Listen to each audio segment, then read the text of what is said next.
The rain began as a faint whisper across the runway, then thickened into a steady drumming against the steel wings of fighter jets parked in perfect silent rows. The puddles shimmered beneath their wheels, reflecting a bruised sky as the camera drifted forward and found a lone figure crossing the base.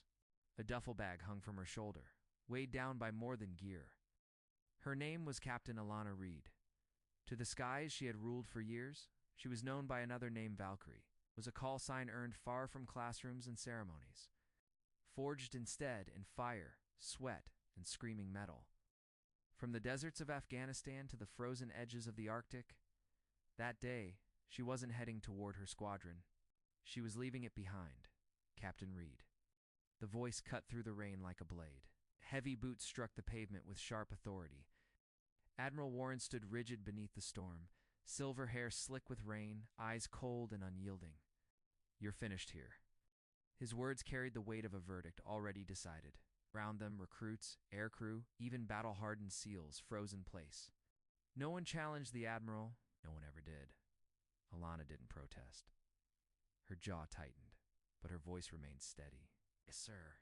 The camera closed in on her face, eyes marked by too many battles, lips pressed not by fear, but by restraint. She nodded once, adjusted the strap of her bag, continued walking. Then the sky split with lightning, and something shifted. At the far end of the hangar, a group of Navy SEALs stood in formation. They hadn't heard the dismissal, but they saw the patch on her flight jacket, the stenciled letters on her duffel, and a single word moved through their line like electricity. Valkyrie. One man stiffened in recognition. Then another. Within seconds, every SEAL in sight snapped to attention and raised a salute.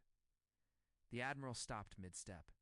His gaze flicked from one soldier to the next as confusion turned into understanding and then disbelief. He turned back just as Alana paused and slowly faced him. Rain streamed down her face as she met his eyes without anger, without defiance. Only the calm of someone who had already paid every price. Silence swallowed the hangar. Only rain and the sharp snap of salutes filled the air as warriors honored a legend who needed no approval to be known. The story pulls back, drawing us into her past. Alana Reed hadn't come from a line of soldiers. She grew up in a small town where excitement meant Friday night football and county fairs. Her father fixed engines. Her mother taught school. A quiet life waited for her until war came calling. At 19, she enlisted. By 22, she was flying combat missions. Over hostile territory, her reputation grew not from speeches or bravado, but from decisions made under fire, carried out in silence. Her call sign was born one night over Syria. Marines trapped in a kill zone called for air support as anti-aircraft fire choked the sky. Every second aloft was a gamble. Pilots hesitated. Lana didn't. She punched through the storm of fire, delivered her strike, and stayed overhead until every Marine made it out alive. When she landed, hands trembling and uniform soaked through, a Marine looked up at her and whispered, "She came down like a Valkyrie from the old stories." The name never left her. But names carry weight, and weight draws enemies, not just in war zones, but in command halls. To some, she was a symbol, to others a problem. Admiral Warren saw her as the latter. He believed in hierarchy carved in stone. She believed in people.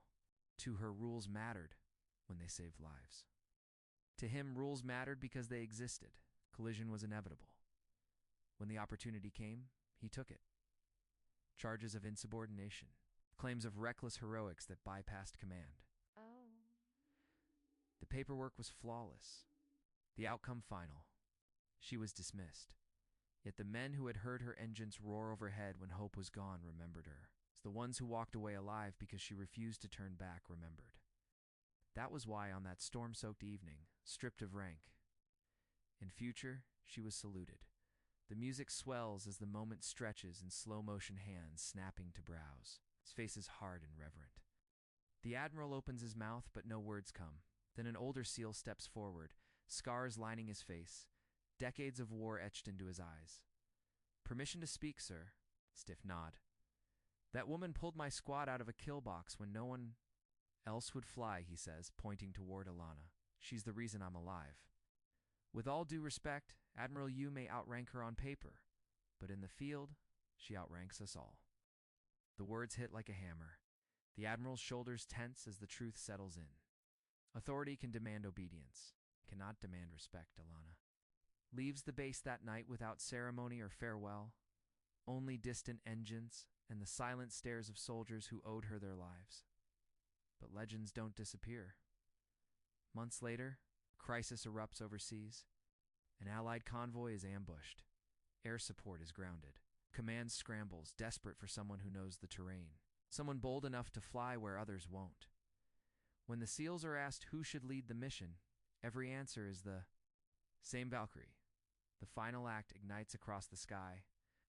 Alana is back in the cockpit, helmet down, her call sign painted once more on steel. Her voice comes over the radio comm, steady, familiar. On the ground under fire, the SEALs feel a quiet certainty settle in. They know who is watching over them. From a command center, the Admiral hears it too. His hand hovers near his mouth as the weight of his mistake presses down. The mission now rests on the shoulders of the woman he tried to erase. The camera cuts.